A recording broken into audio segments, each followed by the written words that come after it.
পড়ে স্থির করে দাও, প্রতিষ্ঠিত করে দাও। সকলে প্রণামে।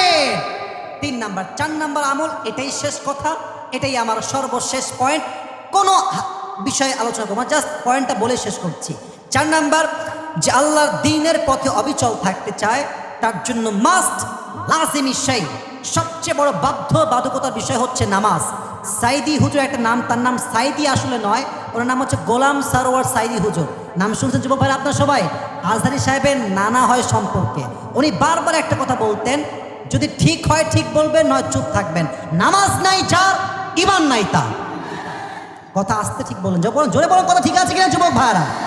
নামাজ নাই যার, মুসলিম হিসেবে পরিচয় দেওয়ার কোনো অধিকার তার নাই যুবক ভাইরা, ঠিক কিনা বলো? আল্লাহ 4টা আমল অনুযায়ী আমাদের জীবন চালাবার তৌফিক দান করুক। আমরা সকলেই মন খুলে পড়ছি আমিন। এখন আমি একটা আবদার, ওই যারা দাঁড়ায় আছো তোমরা বসে পড়ো। আমি আমার টুপিটা হাতে নিচ্ছি। যারা পুরস্কার পেতে চান, try to be active, try to be এখনই না ভাই, এখনই না, বসো বসো। আমি দাঁড়াবো বাবা, দাও।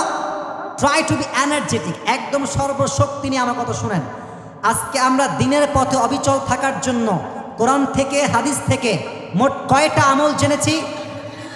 জোরে বলতে হবে সবাই, কয়টা? আবার কোন সবাই হাত তুলে কয়টা? হাত নামান। 1 নাম্বার আমল, যদি কেউ